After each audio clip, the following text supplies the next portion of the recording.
नमस्कार, स्वागत आहे तुमचं सुषमाज किचनमध्ये। आज आपण संक्रांत विशेष रेसिपी तयार करणार आहोत।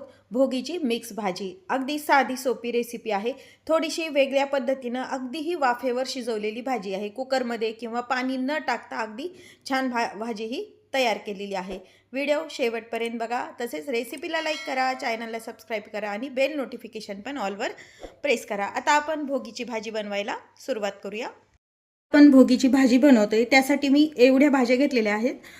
हे आहे गाजर चिरून घेतलेलं, फ्रेश मटार आहेत, बटाटा बारीक चिरून मी पाण्यामध्ये टाकून घेतला, एक वांग चिरलेलं आहे आणि पाण्यात टाकले, हरभऱ्याचे सोले घेतलेले आहेत सोलून, हे बीन्स आहेत, ह्या श्रावण घेवडा, पावट्याचे मी जे हे बी आहेत ना ते सोलून घेतलेले आहेत, गवार आहे आणि घेवडा आहे। हा काही जण याला वालाच्या शेंगा, उसावरच्या शेंगा किंवा घेवडा पण म्हणतात। टोमॅटो आहे एक चिरलेला, 3 बोरं घेतलेत, बारीक चिरलेली कोथिंबीर आहे आणि पाण्यात टाकून ठेवलेले शेंगदाणे आहेत। मी ह्या भाज्या वापरते। शक्यतो हिवाळ्यामध्ये भरपूर प्रमाणात भाज्या येतात, काही जण याच्यामध्ये पालेभाज्या पण वापरतात, पेरू पण यामध्ये वापरतात। तुमच्या जशी घरात पद्धत आहे तशा तुम्ही भाज्या यामध्ये वापरू शकतात। या भाज्यासाठी लागणारी एक मसाला तयार करूया। कांदा लसूण विरहित आपण हे बनवते, त्यासाठी इथे भाजलेले शेंगदाणे टाकलेत, एक मुठभर भाजलेले तीळ टाकून घ्यायचे तर, आणि भाजलेलं सुक्क खोबरं, आणि हे थोडंसं पल्स मोडवरती आपल्याला फिरवून घ्यायचंय। पल्स मोडवरती आपण हे तिळाचं कूट वगैरे काढून घेतलेलं आहे। आणि ह्या सर्व भाज्या मी धुवून घेतलेल्या आहेत। हे जे बोरं आहेत ते पण धुवून घेतलेत। खूप जण अख्खे बोरं पण टाकतात, पण मला शक्यतो तसं आवडत नाही, बोरामध्ये आळी वगैरे असते, त्यामुळे मी असं कट करून टाकते। या पद्धतीने आपण थोडेसे बारीक किंवा मोठे तुम्हाला हवे तसे याचे तुकडे करून घ्यायचे। तर या ज्या भाज्या वापरल्या त्याचं प्रमाण तुम्ही तुमच्या आवडीने कमी जास्त पण करू शकता, किंवा कोणत्या भाज्या तुम्ही वापरतात त्या पण तुम्ही एक्स्ट्रा ऍड करू शकता। तर हे बोर आपण चिरून घेऊया। बोर पण आपण चिरून घेतलेत। आता आपण भाजी फोडणी देऊया। बनवण्यासाठी इथून मी एक कढई गरम करायला ठेवली, त्यामध्ये तेल टाकून घ्यायचे पळीवर। गरम झाले, मी थोडीशी वेगळी पद्धत वापरते। ह्या भाज्या थोड्याशा तेलावरती मी जसं आपण मिक्स व्हेज बनवतो ना तसे मी परतून घेते आणि मग नंतर त्याला फोडणी देते, म्हणून मी थोडंसं तेल टाकले। यामध्ये बीन्स टाकून घ्यायच्यात, सर्व एकत्र आपल्याला हे परतून घ्यायचे। पावट्याचं बी टाकून घ्यायचंय, गवारच्या शेंगा पण टाकणार आहे, त्यासोबतच वालाच्या शेंगा पण आपण यामध्ये टाकून घ्यायच्यात, गाजर टाकून घ्यायचंय, बटाटा पण यामध्ये टाकून घ्यायचे। सर्व भाजी टाकायच्यात, फक्त आपल्याला यामध्ये जे टाकायचं नाही ते टोमॅटो यामध्ये टाकून घ्यायचं नाही। टोमॅटो आपण नंतर परतून घेणार आहोत, म्हणजे भाजी ही शिजायला पण लवकर होते आणि टेस्ट पण छान लागते। भाज्या टाकून घेतल्यात, फक्त आपण हरभरे आणि फ्रेश मटार तसेच ठेवलेले आहेत, ते मात्र आपण नंतर भाजी बनवताना त्यामध्ये टाकणार आहोत। बोर पण पटकन शिजल्या जातं, त्यामुळे नंतर टाकलं तरी चालतं। तेलावरती ह्या भाज्या छान अर्धवट शिजेपर्यंत आपल्याला परतून घ्यायच्या। जरा थोडीशी टेस्ट छान येते असं परतल्यामुळं भाजीला पण। यावरती झाकण ठेवायचंय आणि 1-2 मिनिट छान वाफ येऊ द्यायची। झाकण काढून पाहूया, भाजीला छान आपल्या वाफ आलेली आहे। एकदा चमच्याने परतून घेऊया। एक वाफ आली, थोडीशी भाजी आपली मऊसर झाली, यामध्ये ओले हरभरे टाकून घ्या, तसेच मटार पण टाकून घ्यायचे, आणि जे आपण पाण्यात टाकून घेतलेले शेंगदाणे होते ना हे पण यामध्ये टाकून घ्या। हे बोरं पण यामध्ये टाकून घ्यायचे तर,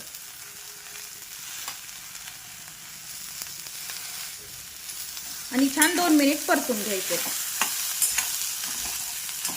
आणि झाकण ठेवा आणि एक वाफ येऊ द्या।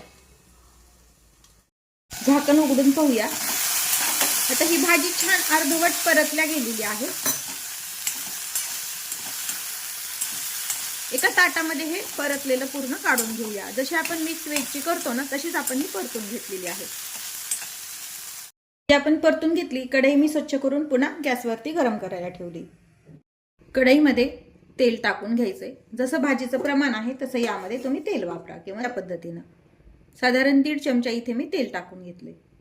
तेल गरम झाले, यामध्ये अर्धा चमचा मोहरी टाकून घ्यायची। मोहरी छान तडतडली, जिरं टाकून घ्या, नंतर यामध्ये बारीक चिरलेला एक टोमॅटो टाकून घ्या। टोमॅटो छान शिजण्यासाठी चिमूटभर मीठ टाका, आणि छान टोमॅटो आपल्याला हा शिजवून घ्यायचा मऊसर होईपर्यंत। टोमॅटो आता थोडासा मऊसर झालेला आहे. यामध्ये अर्धा चमचा हिंग टाकून घ्यायचा. आलं जे आहे ते मी यामध्ये खिसून वापरतीये. फक्त आलं वापरती, लसूण किंवा कांदा दोन्हीही नाही. एकदा खिसलेलं आलं वापरून पहा, अगदी छान भाजी वेगळी चव येते. 1 इंचभर आलं मी यामध्ये खिसून टाकले आणि 2 मिनिट परतून घेऊया. आता यामध्ये अर्धा चमचा हळद टाकून घ्यायची. धने जिरे पावडर एकत्रच मी घरी तयार करून ठेवते. गोडा मसाला आहे हा घ्यायचे. त्यासोबतच आपण हा बनवलेला जो वाटण आहे म्हणजे कूट आहे शेंगदाण्याचं, तिळाचं, खोबऱ्याचं, ते पण यामध्ये टाकून घ्यायचे. जराशी तडक्यामध्ये कोथिंबीर पण टाका आणि मसाले छान तेलावरती परतून घ्यायचे. आपले परतताना कधी कधी करपले जातात, म्हणून अगदी चमचाभर यामध्ये गरम पाणी टाकून घ्या. यामुळे मसाले जे आहेत ना ते जळाले जात नाहीत. वगैरे परतून झालेत. आता कढीपत्ता टाकून घेऊया. तुम्ही तडक्यामध्ये पण टाकू शकता, पण तडक्यामध्ये टाकल्यावर कढीपत्ता हा जळाला जातो एखाद्या वेळेस. आता हे छान परतून झाले सगळं. आता यामध्ये आपण जी भाजी परतून घेतलेली आहे ना ती त्यामध्ये टाकून घ्यायची आहे. अर्धवट बऱ्यापैकी आपली भाजी शिजल्या गेलेली आहे. पाहू शकता तुम्ही, गवार वगैरे पण आणि बीन्स पण बरीचशी आपली अर्धी शिजल्या गेली आहे. त्यामुळे आता भाजी आपली पटकन शिजल्या जाते. भाजी टाकून छान मसाले आणि भाजी परतून घ्या. गूळ टाकून घ्यायचा 1 चिमूटभर. गुळामुळे पण भाजीला चव छान येते. आपण अजून मीठ टाकलेलं नाहीये. थोडीशी वाफ आल्यानंतर, भाजी शिजल्यानंतर शेवटी आपण मीठ टाकणार आहोत. आता यावरती झाकण ठेवायचंय. ताटावरती आपल्याला पाणी टाकून घ्यायचंय आणि अगदी मंद वाफेवरती आपल्याला ही शिजून घ्यायची आहे. कोणतीही सुकी भाजी बनवताना ताटावरती जर पाणी टाकलं तर त्याची वाफ खाली पडते आणि भाजीला छान वाफ येते. मीठ झाले, झाकण काढून पाहूया. भाजीला छान वाफ आली, पाहू शकता. मधून मधून अशी 2 ते 3 मिनिटांनी भाजी छान हलवून घ्यायची. जर एखाद्या वेळेस बीन्स वगैरे जास्त निब्बर असतील तर तुम्ही यावरती पाण्याचा हपका देऊन वाफ आणू शकता. मधून मधून मी असंच हे झाकण काढून उघडून पाहणार आहे आणि हलवून घेणार आहे, म्हणजे भाजी आपली तळाला जास्त लागणार नाही. झाकण काढून पाहूया. मधून मधून मी 2 ते 3 वेळेला भाजी ही छान मिक्स करून घेतलेली आहे. मीठ वगैरे टाकायचं राहिलेलं आहे ते टाकून घ्यायचं. चवीपुरतं मीठ टाकायचंय. थोडीशी वरतून पुन्हा कोथिंबीर टाकून घ्या आणि छान मिक्स करा. यामध्ये फक्त शिजल्या जात नाहीत पटकन ते गवारीच्या शेंगा आणि बीन्स, बाकी सगळ्या भाज्या पटकन शिजणार आहेत. तर भाजी आपली शिजली का ते आपण चेक करूया मीठ वगैरे टाकल्यानंतर. नसेल शिजली तर अजून 1 वाफ येऊ द्या.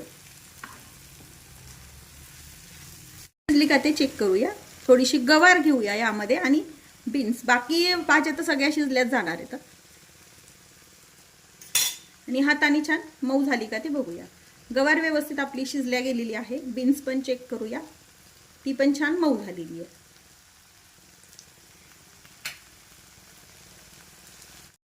आपली ही भाजी जी आहे छान शिजून झालेली आहे. आता यावरती आपण भाजून घेतलेले तीळ टाकून घ्या. भोगीच्या भाजीमध्ये तीळ शक्यतो टाकतात, त्यामुळे आपण टाकून घ्यायचे. आणि थोडंसं भाजलेलं खोबरं पण मी यावरती टाकून घेते. कोथिंबीर भरपूर टाकून घ्या आणि तीळ वगैरे टाकून छान मिक्स करून घ्या.